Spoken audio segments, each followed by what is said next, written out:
Today, Kaylee's taking the minutes.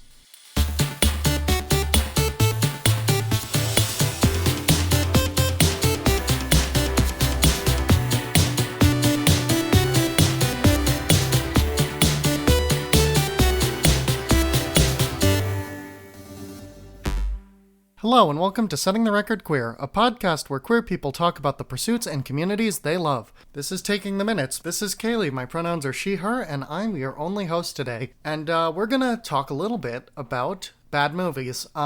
Back when I was in college, I started this group where, it's a pretty standard thing to do. We would go watch bad movies, have a great time. It was always a ton of fun. And, the friend that I would do this with actually moved back into town a few years ago. So we started that up again, and it's been really good. And it's a lot of fun.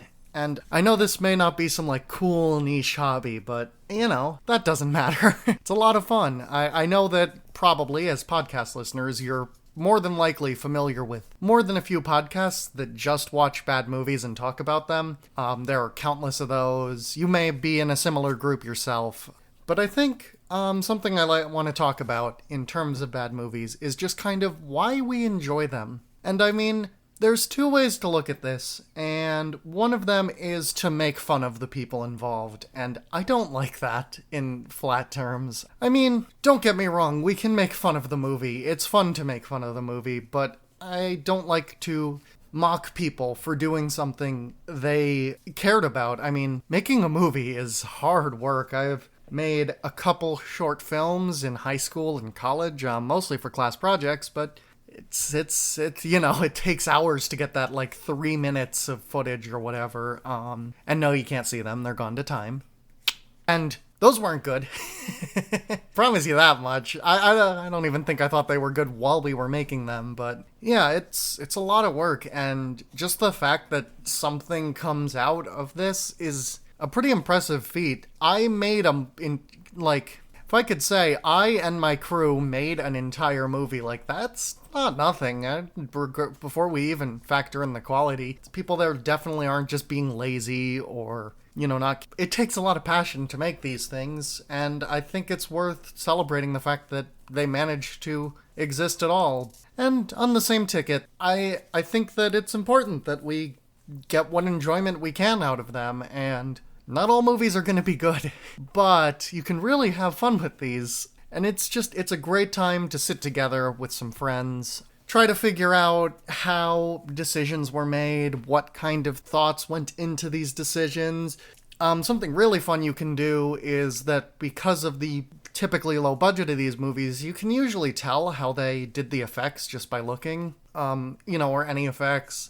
You can see a lot of the corners cut, and it's kind of fun to look and even on some level admire what they did to get this done. And, just the other week, I watched me and my friends watched Cool Cat Saves the Kids. I don't know if you've heard of that one. It's a trip.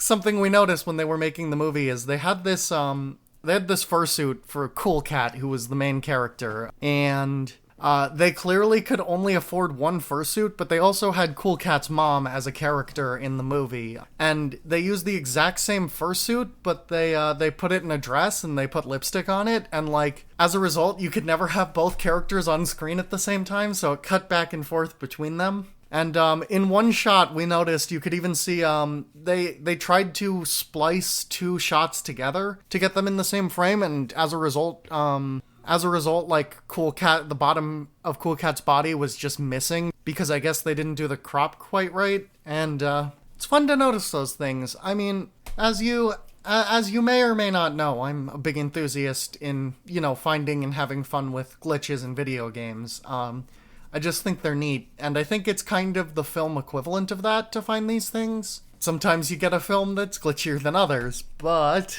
that just makes it more fun for the right audience.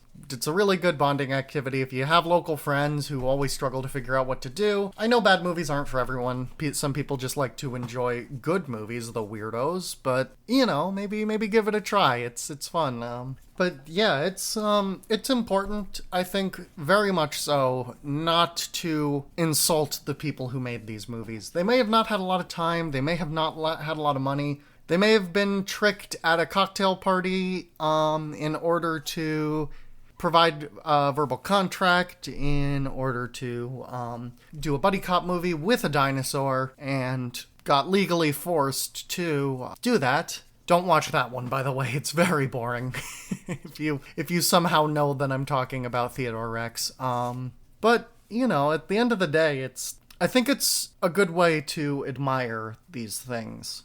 So I truly believe the best thing we can do here is to enjoy these movies for what they are and have a great time watching them. And, yeah, that's my homework to you. Go get some friends and watch a bad movie. Or don't. You know, I'm not your pod mom. Alexis is, probably. Didn't ask her, but she's not here on this episode, so I can promise anything on her behalf. She'll do whatever. I don't know. But yeah, she'll be your pod mom. I'll be your like cool pod aunt who gives you like video games and stuff and lets you watch the cool movies that your parents wouldn't let you watch. And then they'll be really bad movies as we just discussed, but you'll have a good time. I think I kind of went in a nonsensical tangent here. I'm kind of stream of thought. Also, if Alexis is your pod mom and I'm married to Alexis, I think that would also make me your pod mom, but I don't even know what a pod mom is. I kind of got a little off track here on this one, but my point is, watch a bad movie, enjoy it, have fun, or don't. It might not be for you, it's definitely not for everyone, but if you do watch a bad movie, keep in mind that the people who worked on it worked really hard and they managed to make something that you're enjoying. And I think whether or not it's in the way they intended, that's something incredible and worth celebrating. I've been Kaylee. I've been your host.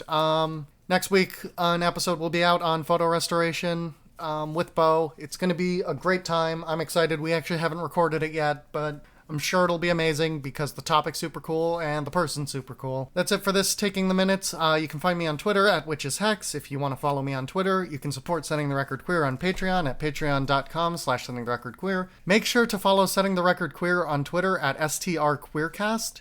And make sure to join our Discord if you want to hang out with cool people, including some of our guests, and a bunch of our listeners, and us. We're very active in that Discord, at bit.ly/strqcord. Thank you for listening to this Taking the Minutes, which again is made possible by our patrons. Yeah, we'll see you next week for a normal episode, and until then, goodbye!